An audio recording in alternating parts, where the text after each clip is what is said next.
vision that God has placed in their hearts. Not only that, we also bring individuals on the program that is able to help you grow your business. It's one thing to have a business, but you really need to be able to grow your business. Last week, we were fortunate to have Michael Elliott, and Michael was able to talk to us about how to prepare our business for capital. So I would suggest to you, if you did not see that show, go back, look it up, take a look at it, particularly if you need resources, if you need capital for your business, go back, take a look at that, because Michael gave us a lot of insight on how we can prepare our business for capital. But I want to say today, I am so happy to have with me today, our guest is from Western and Southern. His name is Paul Kilby. Paul Kilby is a staff manager and representative for Western and Southern. So at this time, a matter of fact, I'm blessed to be on Paul's staff. But at this time, I want to introduce Paul, and I want Paul to tell a little bit about himself and about the company. Welcome, Paul. Oh, thanks, Larry. I appreciate you having me. But yeah, I'm a staff manager and registered rep of our Norton office. So I've been with Western Southern Financial Group for 3 years. Graduated from the College of Worcester with a degree in business economics. And as a financial rep, when I first started for my first year, I wanted to work primarily with smaller businesses, mainly in my area. It was Wayne County, so a very rural area, so a lot of dairy farmers there, and then a lot of ag industries there, so like butcher shops and feed mills and those sorts of things. So those were the primary clientele I worked with at that time. Now I do mostly training, as you know, and then recruiting is the other half of my role now as a staff manager. Wonderful, Paul. Wonderful. So we're so glad to have you today, because what we would like to do today is we want you to talk to us about the importance of business continuation planning. Can you share with us a little bit about that? Yeah, so it's something not a lot of business owners think about. What's going to happen to their business if they become disabled? What's going to happen to their business if they were to pass away unexpectedly? And then, of course, when they retire and maybe want to sell their business or leave it to the family, those are things that people don't think about until it's happening. And I saw that a lot with the farming industry as well. So yeah, it's a real big part today. And especially looking at the impact it's going to have on your family too, if your business isn't there, because that's a big stream of income for some people that's lost when that business is gone. Not only a legacy, but the income for your spouse is no more. Yes. Now, you said two key things. You said one was that in case you pass away, which unexpected, but you said another key thing there, which was, and I think as business owners, they don't kind of think about, and that was disability. Yeah. Because sometimes as business owners, we forget we're the breadwinner, and sometimes if we're not able to work, then we can get into some difficulties. Can you go into the disability a little bit about that for us? Yeah, and disability is more likely to happen than death. I mean, death only happens once. You can be disabled multiple times. And not a lot of people think about protecting their income. They think about protecting their car, protecting their life, protecting their house, but they don't think about how they protect their earning power, what they're making as a business owner or even an employee. So that's a key thing people don't think about. And most disabilities come about from usually major illnesses. So that's usually heart attack, cancer, stroke are the big three that people end up having. And those are a big thing. We call those critical illnesses. And there's great ways of protecting that that's very affordable for business owners and real easy to fill that gap, if you will, for insurance. Yeah. Okay, so you're saying you want to, as a business owner, one of the things we definitely need to do is protect it in case we do have some type of, matter of fact, you can be injured on the job, or you can be injured just at home, and all of a sudden you have your income stream completely stopped unless you take the proper plans to protect it. Tell me, so what should be considered in your plan? What are some of the other things that should be considered in your plan? So again, to play off that disability there. If you do become disabled, who would own and operate your business, especially if you're a small business? Where's it going to go? And would your business be able to continue its own income to pay for expenses if you become disabled? So if you're a sole proprietor or even a partnership, if something happens to either of you, it's a big blow to the company's income. And then if you were to pass away too, so on the other side of things, would your business be able to continue to pay your family if you're gone? That's huge if your family's relying on that business income as well. And then something not a lot of people run into, but more of the liquidity stuff when you pass away or when you sell the business. So if you sell the business, you might have large gains from that sale of the business, and you need to pay your taxes basically, at that point as well. So those are things people have to consider whenever they pass away or sell the business. Okay, I understand. Now, so you're saying part of the plan, when you said something very interesting, in a partnership. So when you say a partnership, how does it affect my business if we're in partnership and something happens to me? What effect does that have on the business? Well, usually, if I can use my farm as a situation there, Okay. but they're a business, but usually one brother or something, or the partner was the brains of the operation. He was handling all the finances and things, and the other one handled more of the day-to-day stuff, mainly the labor side of it. So that was the big thing. So if you lose one of those people, you have to relearn everything. So Okay. so that's a big part of it. Yes. As well. So you need to basically replace that knowledge, or be able to find a way to find someone who can help you with like the finance side of things, doing the books and those sorts of things. Now, is there plans in place that do they have plans that you're able to say, I can ensure my interest in case if I'm relying on this particular person, that he's a key person for me? Is there a plan in place that I can ensure my interest in him in case something does happen to him? Yeah, definitely. We call that key employee insurance. Okay. So that's exactly what that is. You can do it either on the disability side or the life insurance side to protect that person if something were to happen to them. You need to be able to find someone else who can replace them, or be able to cover the expenses while that person's gone, to help pay for that missed, knowledge and income that'll be lost from losing that person in the business. Now, would that also, what about my business overhead expenses? Is there plans in place that would allow me to cover myself for my unexpected business overhead expenses? Yeah.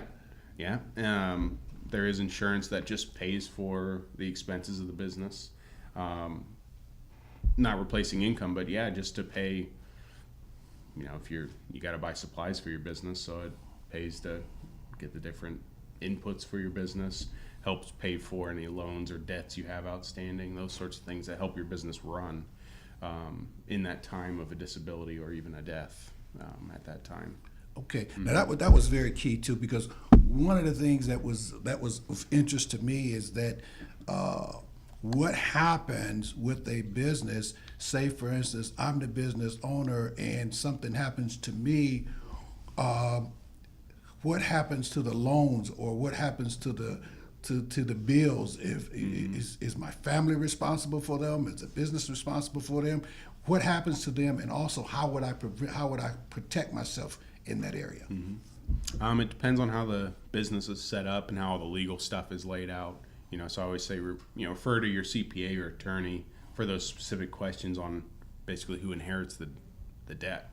But a big thing that happens is a lot of times the family inherits the debt, or the business will inherit the debt. Either way, there's going to be loans and things that others will owe that people don't think about, at that time.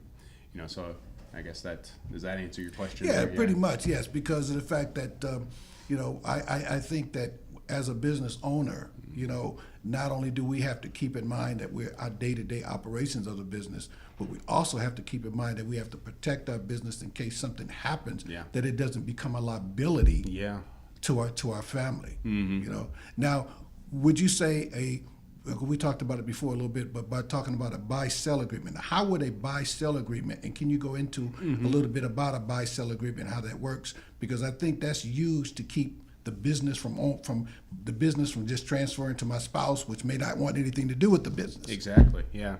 So that's what a buy-sell does. It'll buy out spouses or other business partners who inherit their business shares basically from that business owner that passed away. So there's different things you can set up with life insurance. There's life insurance buy-sell agreements, disability buy-sell agreements that we work with attorneys to set up. So that way, if either of those events happen, death or disability, you purchase the company's interest from family members and other business partners upon that event happening. So, Okay. yeah. Now, how would I do that, though? What was a good, effective mechanism that I can use to do that with? Usually, it depends on your length of time. So if you're thinking of being in business for 20 years, then retiring, maybe you could cover that with like a term insurance policy. Would cover that. Critical illness policy is big with disability stuff, so we talked about that earlier. There's a specific policy out there that pays for if one of those major life events happen, which is the heart attack, cancer, stroke. And then there's disability insurance, so that would be long-term disability that would be used to buy out business interest from other business owners and heirs. Now, how does creditors look at this insurance that you have in your business? Do they count this as a liability, or do they count that as an asset for you? Sometimes it's counted as an asset. It's required a lot of times. A lot of times whenever there's a lot of debt outstanding, a lot of loans outstanding, they say, do you have insurance? Do you have a buy-sell agreement in place to do those things? So yeah, it's a big thing, and yeah, you're looked upon a lot better by your accountant and attorney for having those things in place. Definitely, and I would assume your lender as well. But yeah. Yes, that'd be just other ways to being able to protect your business. Mm-hmm. Now, we had talked about it earlier about business in the family. What happens if a family member doesn't want to take that business? Mm-hmm. What is some of the obstacles that they come into or encounter? If I have a business, and I know even now I'm working with a few clients, and they have a business, but the children is not really interested in following in their steps. Mm-hmm. Yeah. So usually there's a key person, again, a key employee that might want to take over the business. A second in charge, I guess, a lot of times may want to take over, or you may just want to sell the business. Okay. So at that point, you need to be looking at the value of your business and understanding the liquidity part of it again. So if you pass away and no one's taken over, it's not easy just to turn around and sell a business right away and get the price you want for it, So that's something you need to be concerned about, too, as a business owner. If my kids are going to take over, am I going to get the full value of my business from this when I'm done or when I retire? And I need the money for my business for those things. So when you talk about preparing your business for sale, what are some of the things you need to do in order to prepare that business to sell? Because say, for instance, if I do have some children and they show no interest in my business or taking over that business, what are some of the things I can do to help prepare my business for sale? The first thing is to actually value your business. So a lot of CPAs and attorneys have a separate wing that actually evaluates your business. So they're going to look at your balance sheets, your cash flows, the actual physical assets of your business to see what the value is. And that way you can actually put a buy-sell agreement in place to have someone buy the business from you when you pass away or retire. So that's key with a buy-sell agreement, is that first step. Going to either of those people and seeing if they have somebody who actually does the valuation of a business. That's good. So I noticed too that with the business that sometimes people will have a tendency of just shutting down their business and saying, hey, I'm tired of it, I'm done with it, I'm just going to move on. So what I hear you saying is what you want to do is that business has value, has a lot of value. You know, and sometimes I think that they don't, business owners don't understand the value of their business from the same of the sake of their name alone. Yeah. You know what I mean? The name, the reputation. You know what I mean? These are all ingredients that goes into the business. Now, when he talks about retaining the business for family, or say they sell the business or liquidating the business, you know, what steps should be put in place as far as if you wanted to liquidate the business? Yeah, so to sell the business basically and liquidate it, again, you need to have some sort of valuation first off. You need to see what type of interest is out there for your business and if there's still a market for it.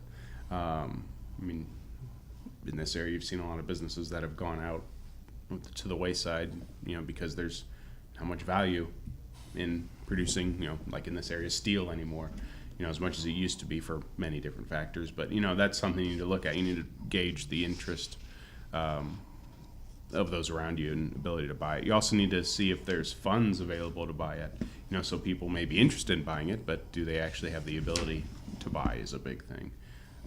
Because if you're a big name or your business is worth a lot, not a lot of people have millions of dollars sitting around able to just hand you cash to buy it. So that's something you need to think about too.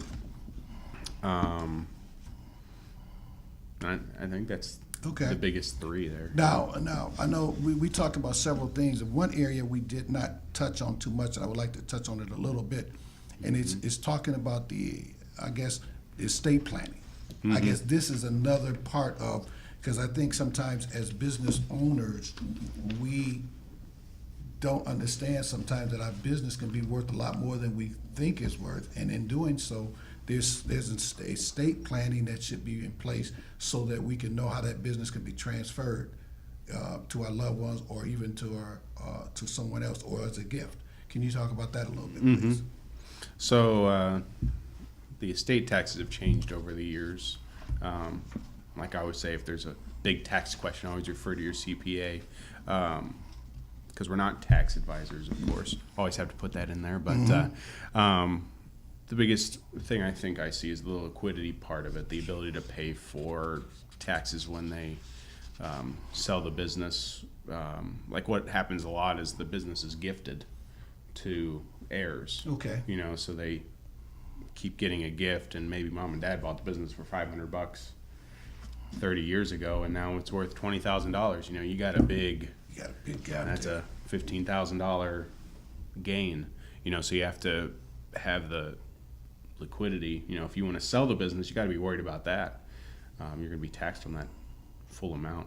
You know, most likely. So basically, it takes a lot of preparation. And now these issues at what stage in my business should I be looking at these different areas? You should have some sort of continuation plan in place right when you start. I mean, it's not that expensive to put in place usually, you know, right away. But a lot of businesses, 5 to 10 years out, this is when they start thinking about it. You know, okay, I've been doing this a little bit now. Now I need to think about where we're going to be when we retire. You know, when we pass away, and if we have that disability happen. I think those are key intervals that people start thinking about it. It should be done at any time and updated at least every, you know, I hear attorneys say at least every 5 years.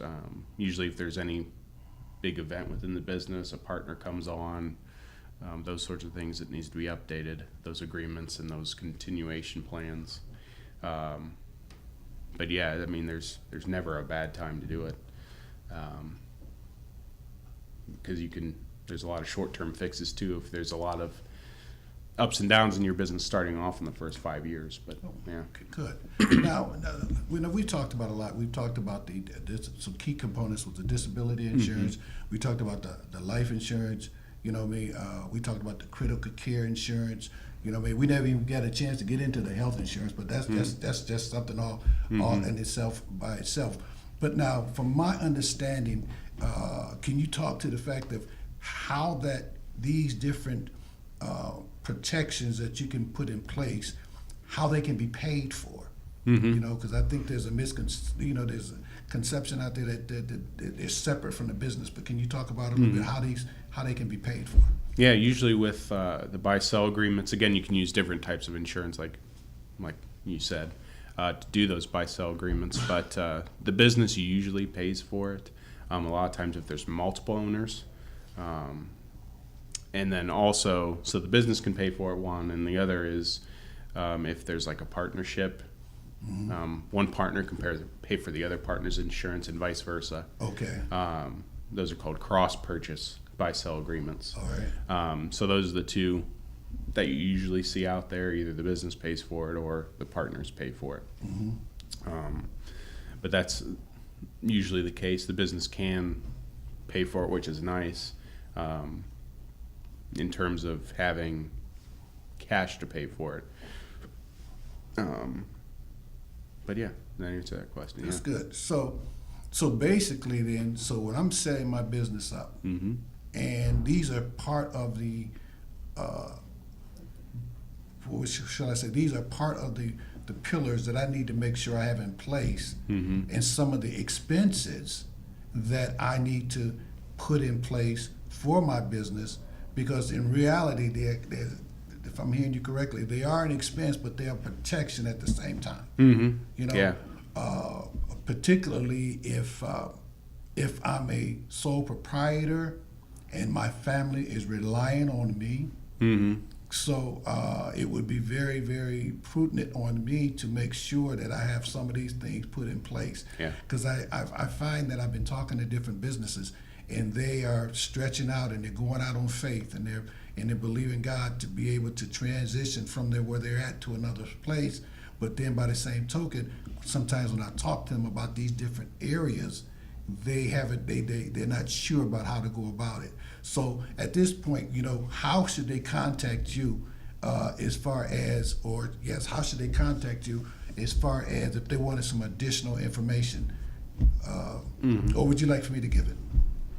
Well, yeah, you can get it. Okay, Either I'll one, give it. but No problem. Yeah. If you're interested in finding out more information about this, about protecting your business, whether it's through life insurance, whether it's through disability insurance, whether it's through critical care, wherever it is, estate planning, whatever you need, what I like for you to do is you can give us a call at 330-734-6972.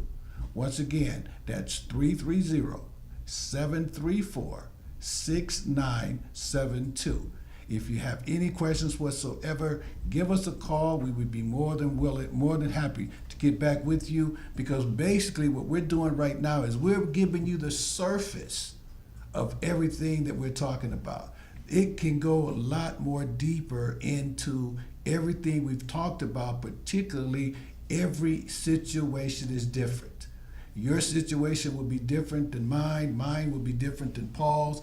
We're all going to have different types of situations. So what I would encourage you is to give us a call. We can sit down, set up an appointment with you, and from there we'll be able to find out exactly what fits your need.